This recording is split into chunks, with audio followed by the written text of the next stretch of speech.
ZYH 754, 870 kHz, AM. Rádio Universitária, Goiânia. Emissora da UFG.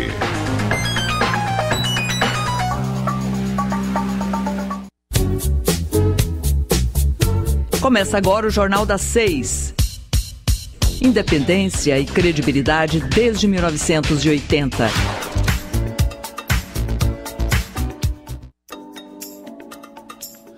Boa noite, está começando aqui na Rádio Universitária o Jornal das 6. São exatamente 6 horas da noite, meu nome é Delfino Curado, fico com você até às 6h30. Lembrando que o programa vai ao ar pelos 870 AM do seu rádio e também pela internet. Basta acessar o site www.radio.ufg.br. O programa Jornal das 6 também vai ao ar pela página da Rádio Universitária no Facebook. Basta procurar na rede social a página da Rádio Universitária 870 AM. Você pode nos ouvir também pelo aplicativo Minha UFG. Nessa sexta-feira, o Corpo de Bombeiros lança a Operação Férias Turista Seguro 2018. Nós estamos na linha da Rádio Universitária com o Tenente Coronel Washington Luiz Vaz Júnior. Boa noite, Tenente Coronel. Obrigado por falar conosco. Boa noite, Delfino. Tudo bem, né, meu amigo? Tudo bem. Tenente Coronel, qual que é o principal objetivo aí dessa operação que o Corpo de Bombeiros de Goiás lança amanhã? O principal objetivo nosso, Delfino, é evitar as mortes por afogamento no Rio Araguaia e na Chapada dos Veadeiros. São pontos turísticos, né, onde nós temos maior quantidade de banhistas e nós estamos ali para evitar as vítimas de afogamento. Em que locais serão realizados esses trabalhos educativos? Nós estamos aí com 350 bombeiros militares, né, distribuídos aí na cidade de Aruanã, na cidade de Bandeirantes, Itacaiú, Britânia, Cocalinho, Aragarça, Luiz Alves, né, e na Chapada dos Veadeiros, em Alto Paraíso. E vai haver aí fiscalização dos coletes salva-vidas em barcos aí que fazem a travessia no Rio Araguaia? Isso, Delfino, sempre é uma preocupação nossa ali, inclusive é um dos nossos lemas dessa operação, use o seu colete salva-vidas. Né, nós estamos deixando essas duas mensagens que são importantes, use seu cinto para chegar ao rio e use o seu colete para adentrar o rio. Né, deixando essas mensagens de segurança, porque nós sabemos que o que mais mata no Rio Araguaia exatamente é o excesso de confiança, né? Nós temos ali a parte de locais profundos, né, os bancos de areia, e às vezes a criança, as pessoas ali no momento de lazer, de descontração, não vê o risco ali de uma água turva e acabam se afogando. Então a nossa mensagem é, use colete salva-vidas. Existe um lema aí, né, um dilema entre as pessoas que morre afogado quem sabe nadar. Com certeza. Há uma diferença entre nadar no dia a dia em piscinas de condomínio, de clubes, com nadar no rio, não é verdade? Com certeza, Delfino, não é a mesma coisa.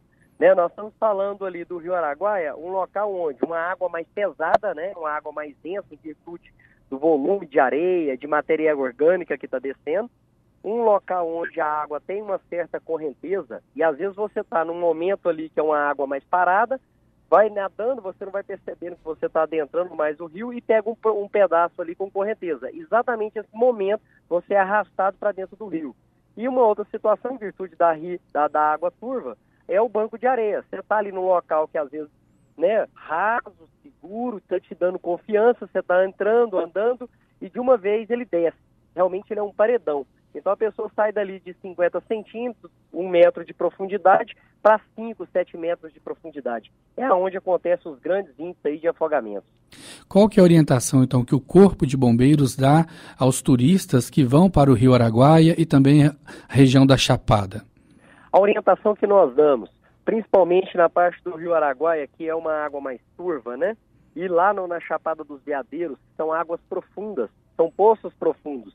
Lá também a água, ela é uma água mais límpida, porém poços de chega até 60, 40 metros de profundidade. Nós temos locais lá profundos, né? Usar o seu colete salva-vidas. né?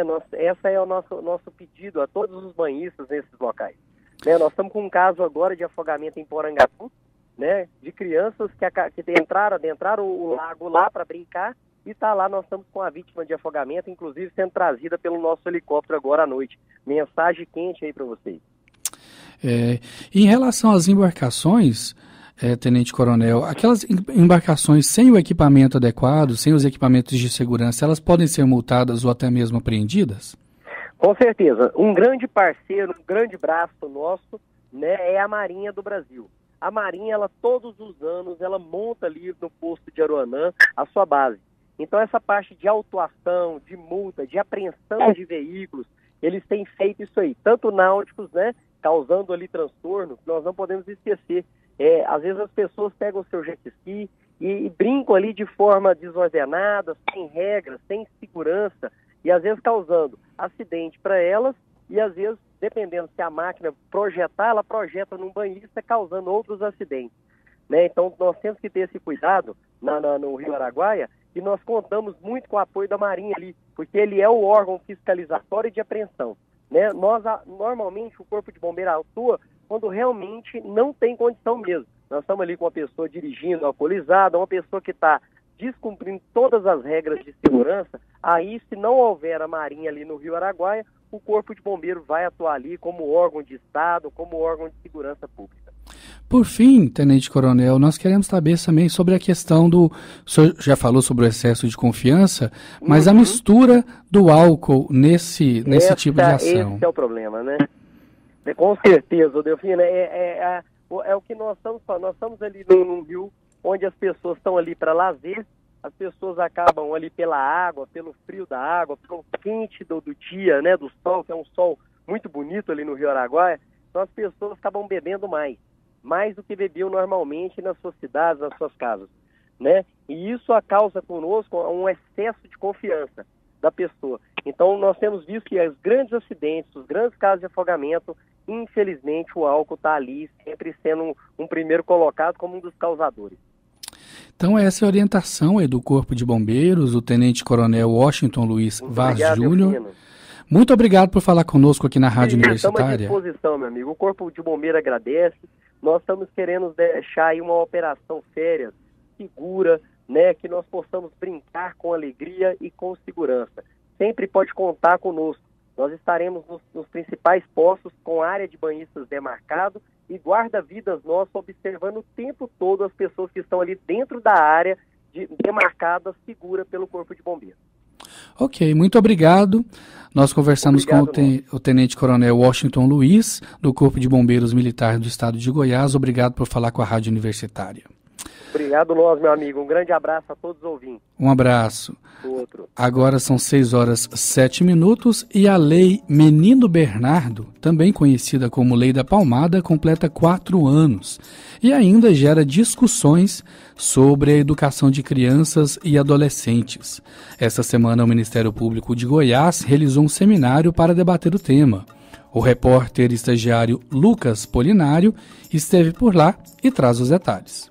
A Lei Menino Bernardo, também conhecida como Lei da Palmada, completou 4 anos nesta quarta-feira e é um marco contra a violência infantil no Brasil. O país está entre os 53 no mundo onde há uma lei que proíbe o uso de castigos físicos contra crianças e adolescentes. De acordo com um relatório divulgado recentemente pelo Conselho de Direitos Humanos da ONU, o Brasil recebeu diversas recomendações para aprimorar questões relacionadas aos direitos humanos no país. Foram mais de 240, sendo que uma delas está relacionada à Lei Menino Bernardo. O documento diz que o país deve intensificar ainda mais os esforços para cumprir a Lei Menino Bernardo e promover formas positivas não violentas e participativas de educação e disciplina, o que dá indícios que a lei ainda precisa ser mais efetiva no Brasil. A Lei 13.010 entrou em vigor no Brasil em 27 de junho de 2014 proíbe que os pais ou responsáveis legais de crianças e adolescentes usem castigos físicos e humilhantes como forma de correção e disciplina.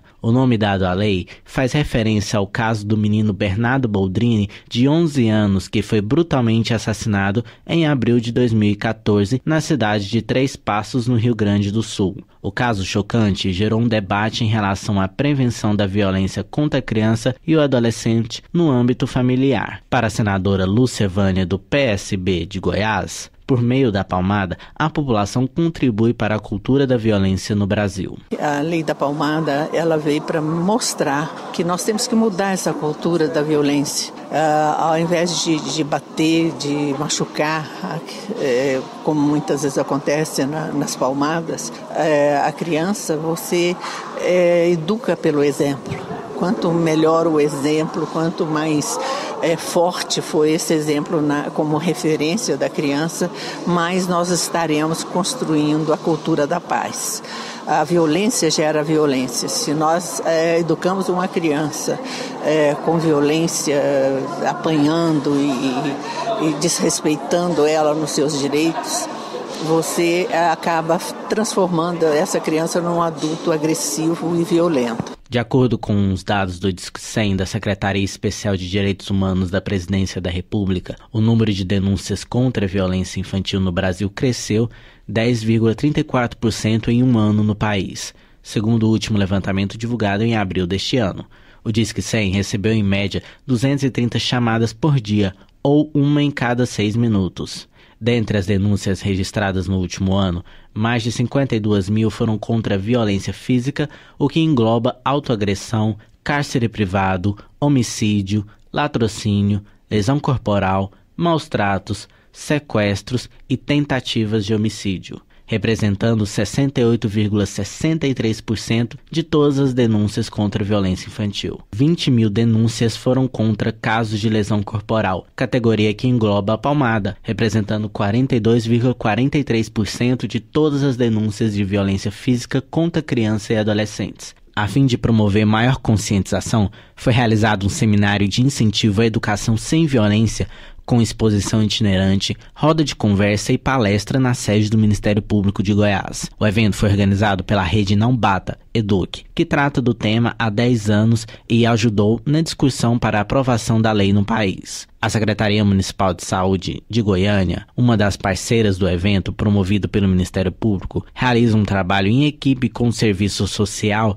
na tentativa de reverter os números em relação à violência infantil. Para a Superintendente de Vigilância em Saúde de Goiânia, Flúvia Amorim, a violência contra a criança e o adolescente precisa ser combatida na raiz do problema. A intenção, e o trabalho da Secretaria Municipal de Saúde, junto ao Núcleo de Vigilância das Violências, é conhecer, entender melhor o que acontece para trabalhar políticas que sejam mais eficazes e mais eficientes. É impossível traçar uma política para ir direto ao problema, à raiz do problema, se não conhecer esse problema direito. Então, das finalidades desse trabalho, desse encontro, desse seminário, é mostrar os dados, o que a gente tem hoje de informação a respeito da violência que acontece contra a criança e adolescente e iniciar um trabalho em equipe, não só a Secretaria de Saúde, mas diversas áreas, não só da saúde, mas da educação, da psicologia, do serviço social, para que a gente possa realmente mudar a realidade. Mudar essa realidade que é triste e que é absurda. Nós precisamos garantir que as nossas crianças cresçam e se desenvolvam com saúde. Culturalmente, no Brasil, a violência física tem sido utilizada como forma de controle, disciplina e subordinação do outro. É possível constatar o uso dessa violência nos processos de colonização e escravidão que ocorreram na história da humanidade. Muitos adultos foram criados com o uso de práticas violentas como tapas, surras, beliscões, gritos, xingamentos ou ameaças, sendo esta forma que eles conhecem e reproduzem muitas vezes sem nunca terem questionado sobre tal atitude. A aprovação da Lei Menino Bernardo fomentou um questionamento entre os pais responsáveis que é, se não posso bater, o que ponho no lugar? Para a Rádio Universitária em Goiânia, Lucas Polinário. As instituições públicas brasileiras já sentem os efeitos da Emenda Constitucional 95, aquela que congela o orçamento das instituições públicas e universidades por 20 anos. O assunto tem sido pauta em diversas instâncias porque limita mandatos e também governos. Na última terça-feira, o Sindicato dos Docentes das Universidades Federais de Goiás promoveu um debate sobre o tema. A jornalista Silvânia Lima esteve lá e conversou com alguns dos palestrantes. Com a limitação de recursos imposta pela Emenda Constitucional 95, a previsão para os serviços públicos em diversas áreas para os próximos anos é de sacrifício e penúria, deixando inclusive com pouca liberdade de ação os futuros governos. Convidado a debater o assunto na Faculdade de Direito, a convite da ADUF, o professor Francisco Tavares, do Instituto de Estudos Socioambientais, o IESA, da UFG, explica o que é a Emenda Constitucional 95 e como ela impacta a sociedade. A Emenda Constitucional 95 é a medida mais séria, mais intensa e mais grave de cortes de gastos do poder público da história de todos os estados na humanidade. E o que ela significa? Ela prescreve que durante 20 anos o poder público só poderá gastar com educação, com saúde, com defesa, com segurança, com transportes, aquilo que gastou no ano de 2016 mais a correção inflacionária. Isso significa que a nossa população vai crescer, nós teremos 20% a mais de pessoas e não haverá mais recursos para mais educação, lazer, direitos para essa nova população. Isso significa que a nossa economia pode crescer e não haverá mais recursos para estradas, regulação de contratos, política externa para essa economia que vai crescer. A única prioridade que está assegurada na Emenda Constitucional 95 é o pagamento da nossa dívida pública.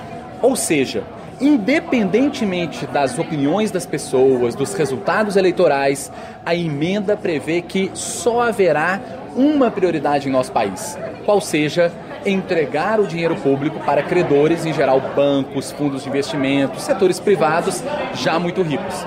É um sério problema, portanto, para o custeio dos direitos fundamentais, que podem ficar absolutamente desprestigiados no nosso país, e um problema igualmente sério para a democracia, já que, independentemente do resultado das eleições, o modo como o governo atuará nos próximos 20 anos está pré-definido nessa emenda. Obviamente que haverá demandas dessas instituições públicas. Como que deve funcionar a suplementação de verbas? A verdade é que o texto da Emenda Constitucional 95, ao modificar o ato das disposições constitucionais transitórias, diz que a União terá que gastar exatamente o que gastou em 2016 do ponto de vista global.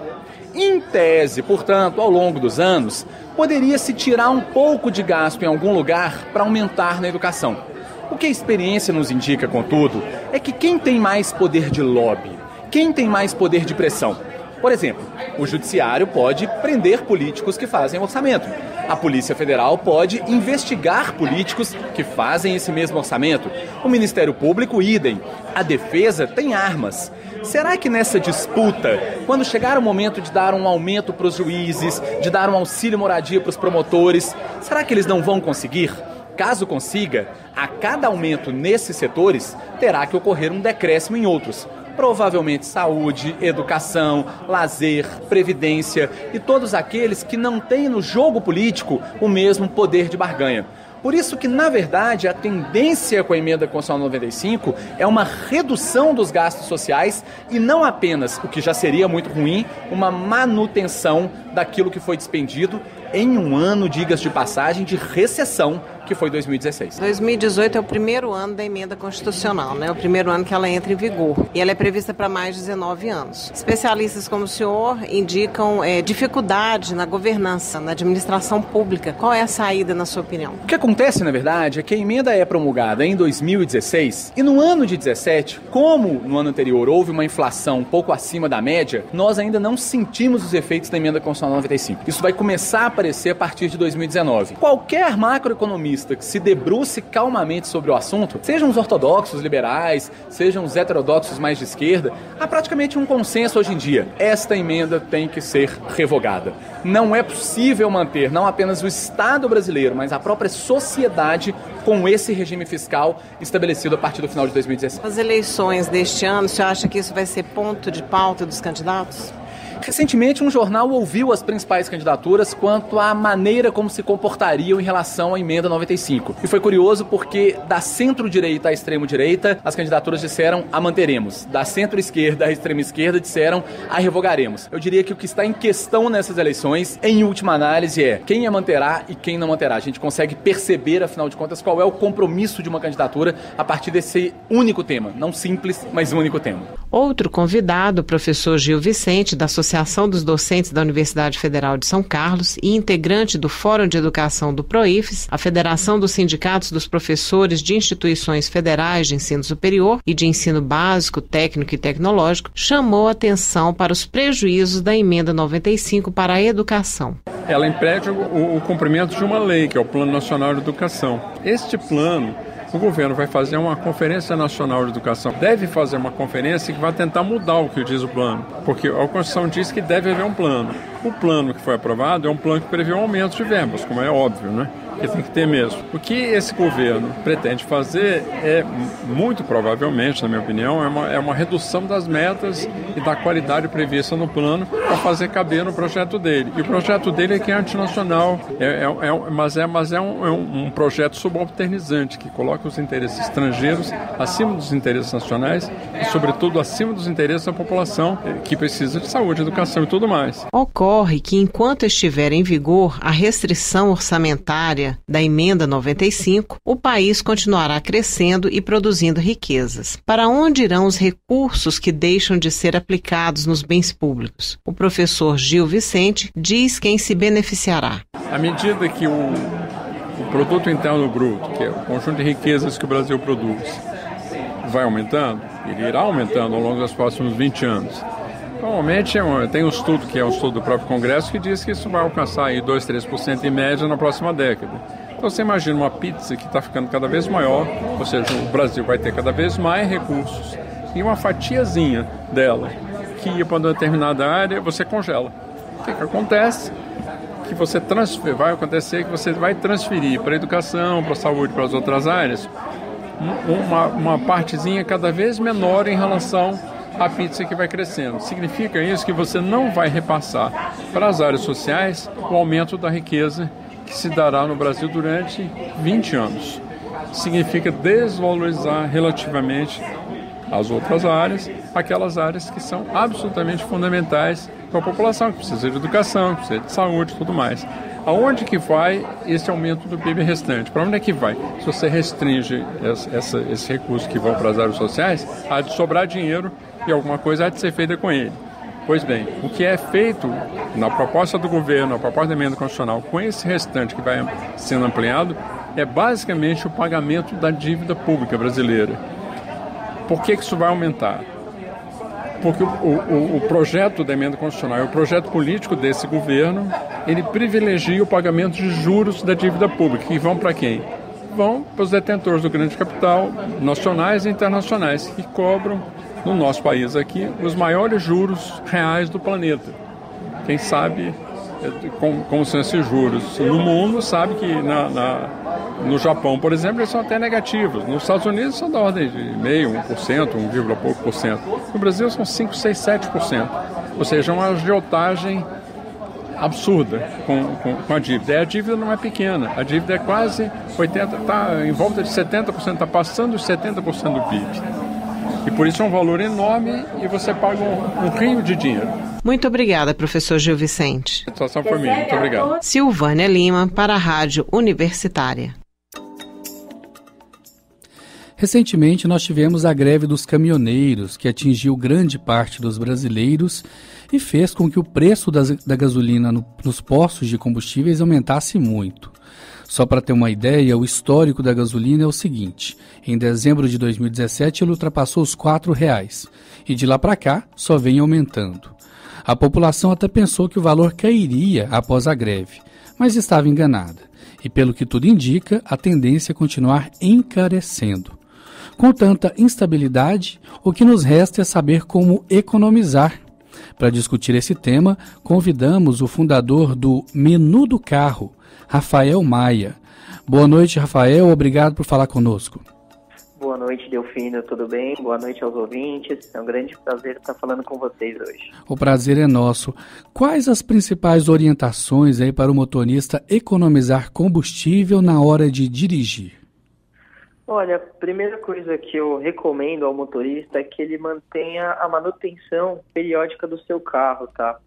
Porque muitas vezes a gente esquece de fazer essa manutenção periódica e os próprios problemas do carro acabam fazendo que a gente gaste mais combustível. Por exemplo, uma vela com defeito, um filtro de ar que estiver sujo, uma troca de óleo que deixou de ser feito, um alinhamento e balanceamento. Tudo isso faz o carro gastar mais. Então, tudo isso sai do seu bolso. Qual que é a indicação aí de quanto em quanto tempo deve ser feita essa manutenção? Olha, eu recomendo de 6 em 6 meses, tá? Porque é sempre importante você estar mantendo o carro no seu estado perfeito, tá? Qualquer problema que você tenha dentro do seu carro, um óleo que passou da validade, uma vela com problema, ele não vai dar só o problema ali no óleo, só na vela, ele vai dar em todo o sistema. Então você acaba sendo prejudicado e pode ter um problema muito maior. Você mandou um release, né, recentemente aqui pra gente sobre esse tema, a gente estava lendo, que a troca de marcha em momentos errados aumenta o consumo do combustível? Sim, exatamente. Se você, de repente, costuma dirigir de uma maneira mais agressiva, jogando o giro do carro lá em cima sempre, você automaticamente está gastando mais combustível, tá? A partir do momento que o seu carro está passando de 3.000 giros, você está utilizando as marchas acima de 3.000 giros, não tem jeito, você está gastando mais combustível, você está dirigindo agressivamente. E a solução, então, é trocar a marcha no momento certo e dirigir com as marchas mais altas? Não com as marchas mais altas, mas sempre tentar manter até a taxa de 3.000 giros, tá? Chegou nos 3.000 giros, troca a marcha, porque a partir dali você está gastando combustível e está forçando o motor do seu carro. E o que é que consome mais combustível? O uso do ar-condicionado ou dirigir com as janelas abertas? Olha, Delfino, essa é uma pergunta boa, viu? Na verdade, o vidro aberto, ele vai consumir mais combustível do que o ar-condicionado a partir do momento que você passa dos 80 km por hora, tá? Porque a partir daí, a força do vento, né, ela começa a segurar o carro, fazendo com que o motor trabalhe mais e o consumo acaba sendo excessivo. O ar-condicionado, ele gasta menos se você estiver acima dos 80 km por hora. Ou se você estiver abaixo disso, ele vai consumir mais, com certeza, né? Cerca de 20% a mais. Então a média seria ali 80 km por hora. Abaixo disso, poderia ficar com as janelas abertas. Acima disso, liga o ar-condicionado. Exatamente. Então a gente pode dizer que o ideal é dirigir com os vidros fechados e o ar ligado nas rodovias. Exatamente. Uma das dicas que você nos passou também é moderar o uso do ar-condicionado. O que seria usar o ar-condicionado de forma moderada? Olha, como eu acabei de citar, o ar-condicionado ele gasta cerca de 20% a mais de combustível, tá? Então, a moderação que a gente pede, assim, não precisa deixar de ligar o ar, mas não precisa ligar o ar no último. Você pode usar ali o ar-condicionado, talvez numa velocidade 1, 2, que você vai estar gastando menos, vai estar puxando menos do carro. Rafael, você é fundador do Menu do Carro. O que é essa plataforma Menu do Carro? É uma plataforma onde o motorista ele consegue encontrar mais de 40 segmentos do setor automotivo, tá? Ele consegue encontrar desde o mecânico, o funileiro, a concessionária, autopeças, tudo que ele precisar para o carro dele, ele consegue encontrar lá com promoções, avaliações de outros clientes que estiveram no local e dicas para o seu carro. E os motoristas aqui de Goiânia podem utilizar a plataforma? Sim, a plataforma ela está aberta para o Brasil inteiro, tá? Então, as pessoas podem utilizar sim, elas podem cadastrar estabelecimentos, elas podem colocar avaliações ali de estabelecimentos que elas foram, tá? Para poder passar a indicação para o próximo motorista. Então o site qual é? É www.menudocarro.com.br. Ok, nós conversamos com o fundador do Menu do Carro, Rafael Maia, com orientações aí preciosas para economizar combustível aí na hora que a gente está dirigindo. Boa noite, Rafael, muito obrigado por falar conosco. Eu que agradeço, Delfino. Boa noite a todos.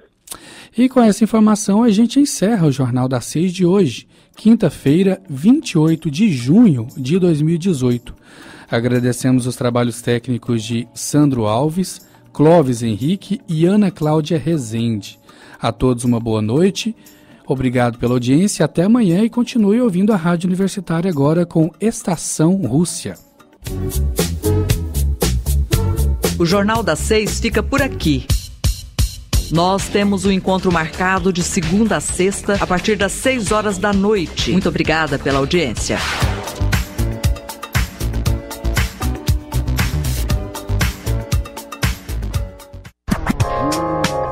Universitária Goiânia, 870 AM. Música, informação e diversidade cultural. Emissora da UFG.